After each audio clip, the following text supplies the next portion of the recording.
TPE के wiper का cleaning कितना साफ है ये देखिए, एक भी रेशा जाएगा और कितना स्ट्रॉन्ग, उखाड़े नहीं उखड़ेगा, उसे निकाल नहीं पा रहा हूं, ये फट गया है।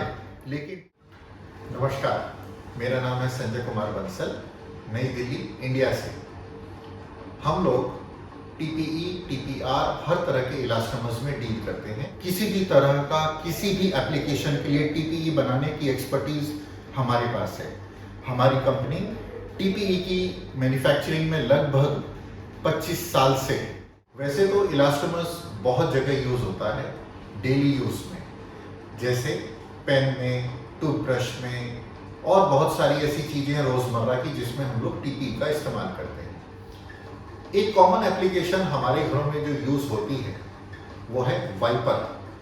आज जो वाइपर यूज हम करते आए हैं अभी तक वो होता है ईवा फोम का वाइपर। उसमें जो क्लीनिंग का एरिया रहता है वो होता है ईवा फोम। अब हम समझते हैं ईवा फोम के वाइपर के मैन्युफैक्चरिंग के क्या चैलेंजेस हैं। एज अ मैन्युफैक्चरर उसको एक प्लास्टिक का पार्ट अपने यहाँ पर बनाना है ईवा फोम, लेकिन वो बाहर से खरीदनी पड़ती है। खरीदने के बाद ईवा फोम शीट फॉर्म में आता है, उसको वाइपर के साइज के हिसाब से कट करना पड़ेगा। उसके बाद इस प्लास्टिक के हैंडल में फिट करना पड़ेगा। फिट करने के लिए रिवेटिंग होगी, 1 2 3, इसमें छोटा वाइपर है 3 रिवेट है, थोड़ा बड़ा वाइपर उसमें 5 6 7 भी हो सकती है। लेबर आपको बैठानी है जो इस काम के लिए लगेगी। काफी टाइम कंज्यूमिंग और लेबर ओरिएंटेड काम है ये। इसके अंदर आपके प्रोडक्ट की कॉस्ट बढ़ रही है लेबर की वजह से। दूसरी बात, आपको इसके अंदर आपके प्रोडक्ट की जो आपने हैंडल लिया, ये जो है फोम का पार्ट है, इन सब के लिए हैंडलिंग कॉस्ट बहुत ज्यादा है। इसकी वजह से प्रोडक्ट के अंदर स्क्रैचेस या उसके अंदर और डिफेक्ट आने के चांसेस बढ़ जाते हैं। मैं ये तो नहीं कहता कि हर वाइपर में डिफेक्ट होगा, लेकिन अक्सर ऐसा देखा गया है कि इस तरह के वाइपर्स में डिफेक्टिव फोम होती है। इस तरीके से टूटने की शिकायत या डैमेज होने की शिकायत बड़ी कॉमन प्रॉब्लम है इसकी। अब हम बात करते हैं आज के नए युग की, जिसमें कि ईवा फोम की जगह टीपीई के वाइपर बनने लग गए हैं। बड़ी बड़ी कंपनीज और ब्रांड्स इस समय टीपीई के वाइपर बनाती हैं। टीपीई के वाइपर का मतलब ये हुआ ईवा फोम की जगह टीपीई इस्तेमाल होता है। टीपीई मतलब थर्मोप्लास्टिक इलास्टोमर। आम भाषा में इसको हम टीपीआर भी कहते हैं। टीपीई एक इंजेक्शन मोल्डेबल मटेरियल है, मतलब इस मटेरियल को ये दाने की फॉर्म में होने की वजह से, जैसे पीपी का दाना होता है उसी तरह से ये दाने की फॉर्म में मिलेगा। आपको अपनी आम कॉमन इंजेक्शन मोल्डिंग मशीन पे, जिस पे आप पीपी की मोल्डिंग कर रहे हैं, उसी मशीन पे प्रोसेस करना है। टीपीई ये दाना है टीपीई का।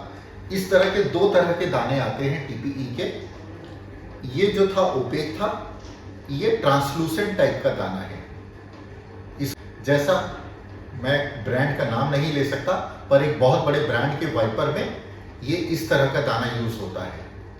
अब मैं आपको बताता हूं टीपीई के वाइपर के बारे में। ये है टीपीई का वाइपर, जिसमें ये पीपी का नीले रंग का हैंडल है। उसके बाद ये सफेद कलर का टीपीई मटेरियल है। आज के समय में मार्केट शिफ्ट हो रही है। जैसे मैंने बताया, बहुत सारी बड़ी कंपनीज और ब्रांड्स टीपीई में वाइपर बनाने लग गए हैं।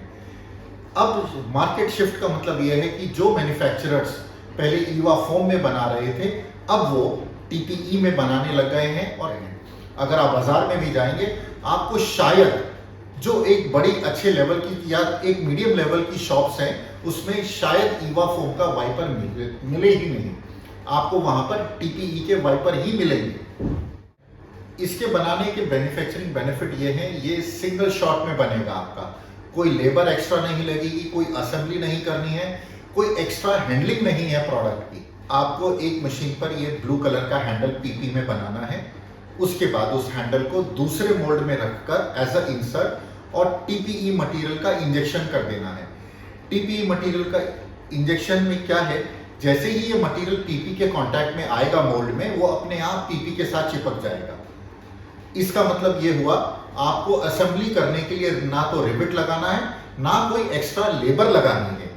ये इसका बेनिफिट है। दूसरी बात, जैसे ही ये मशीन से पार्ट बनकर निकला, टीपीई मोल्डिंग करने के बाद ये रेडी टू पैक है।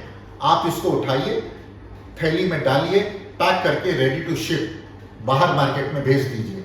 आपको कहीं पर कोई हैंडलिंग एक्स्ट्रा लेबर की कोई जरूरत नहीं। अब आपके मन में एक सवाल उठ रहा होगा, ईवा फोम से जब हम शिफ्ट करेंगे टीपीई के वाइपर बनाने के लिए तो हमारी कॉस्ट बढ़ेगी। हाँ, 5 से 10% आपकी मैन्युफैक्चरिंग कॉस्ट बढ़ेगी, लेकिन आपका जो वाइपर की सेलिंग प्राइस है वो लगभग 20 से 30% बढ़ जाएगी। इसका मतलब आपकी जो मैन्युफैक्चरिंग कॉस्ट के ऊपर जो सेलिंग प्राइस का जो बेनिफिट है वो कहीं ज्यादा है।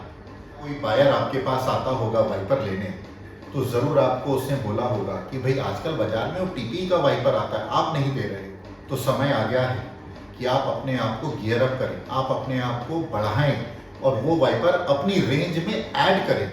वाइपर मोल्ड की जो कॉस्ट आपको टीपीई के लिए आएगी वो लगभग 2 लाख रुपए से लेके 5 से 6 लाख रुपए तक टोटल बैठेगी, जिसमें 2 मोल्ड बनेंगे, एक पीपी के लिए और दूसरा टीपीई के लिए। पीपी के मोल्ड में ये ऊपर का फ्लैट पोर्शन और जहां पर आपका टीपीई आएगा वहां पर भी फ्लैट रहेगा। जैसा कि ईवा फोम में अगर आप देखेंगे, पीपी का मोल्ड में ऐसे ये नीचे स्लॉट बना हुआ है जो कि पीपी के मोल्ड में नहीं है। इसका मतलब इस तरह के वाइपर बनाने के लिए आपका पीपी का मटेरियल भी कम लगेगा as compare to EVA foam के वाइपर के, तो मटेरियल की सेविंग भी है। दूसरी बात, अब ईवा फोम को तो हम रिवेट से फिक्स कर देते हैं, लेकिन टीपीई पीपी के साथ अपने आप चिपकेगा। जब आप पीपी का इंसर्ट मोल्डिंग करेंगे और टीपी उसके ऊपर मोल्ड होगा, और कितना स्ट्रॉन्ग, उखाड़े नहीं उखड़ेगा। ये देखिए इतनी ताकत लगाने के बावजूद भी मैं इसको इसके ऊपर से निकाल नहीं पा रहा हूं। ये फट गया है, लेकिन टीपीई अभी भी इसके ऊपर लगा हुआ है, इतना स्ट्रांगली चिपका हुआ है। तो रिवेट इसके अंदर यूज नहीं हो रहा। आपकी रिवेट की सेविंग हो गई, रिवेट को अप्लाई करने की, फिक्स करने की, लेबर की, ये सारी सेविंग्स हैं। ऑलरेडी हमारे कांटेक्ट में कुछ लोग आए हैं जो वाइपर के मोल्ड बनाने की एक्सपर्टीज रखते हैं। हम आपको उन लोगों के साथ मिलवा देंगे, आप उनसे अपनी बातचीत करके अपने साइज का, अपने डिजाइन के वाइपर के मोल्ड बनवा सकते हैं। अब हम आपको टीपीई मटेरियल में किस तरह से मदद करेंगे। आपने मोल्ड बनवा लिया, हमारा TPE material tried and tested है। हमारी कंपनी अभी ऑलरेडी बड़ी कंपनीज और ब्रांड्स जो मैंने बताया टीपीई में वाइपर बना रही है, उन कंपनीज को और ब्रांड्स को टीपीई सप्लाई करती है। अक्सर मैंने ये देखा है, लोग मोल्ड तो बनवा लेते हैं पर उनको मटेरियल के लिए दर दर जाना पड़ता है। कभी इससे बात करो, कभी उससे बात करो, कभी एक मैन्युफैक्चरर, कभी दूसरा डीलर। हमारा material tried, tested, ready in stocks होता है हमारे पास, हमेशा एट कॉम्पिटिटिव प्राइस और उत्तम क्वालिटी।